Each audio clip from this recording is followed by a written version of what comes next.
জীবনটা আসলে একটা অচিন সমুদ্র। যে সমুদ্রে কোনো মানচিত্র আমার কাছে নাই। কোথায় গভীর, কোথায় অগভীর, কোথায় তীব্র কিছুই জানি না। শুধু জানি আমাকে ভাসতে হবে। চোখ বন্ধ করে না জেনে একা। এই সমুদ্রের পানিটাও অন্যরকম।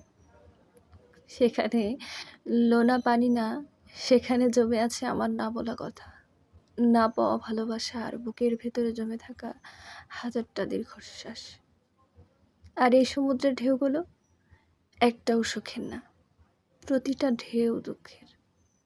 একটা ঢেউ আসে বিশ্বাস ভাঙার দুঃখ নিয়ে, আরেকটা আসে একা হয়ে যাওয়ার দুঃখ নিয়ে, আরেকটা ঢেউ আসে পরিবারের চাপ নিয়ে, আরেকটা আসে নিজের স্বপ্ন পূরণ না হওয়ার যন্ত্রণা নিয়ে।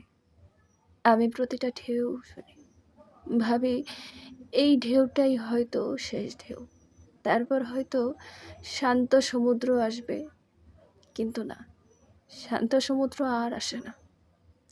একটা ঢেউ যায়, আরেকটা ঢেউ আসার জন্য তৈরি হয়। আমি ক্লান্ত, ভীষণ ক্লান্ত। এই অচিন সমুদ্রে একা ভাসতে ভাসতে আমি ক্লান্ত হয়ে গেছি। মাঝে মাঝে ইচ্ছা করে সব ছেড়ে দিয়ে ডুবে যাই।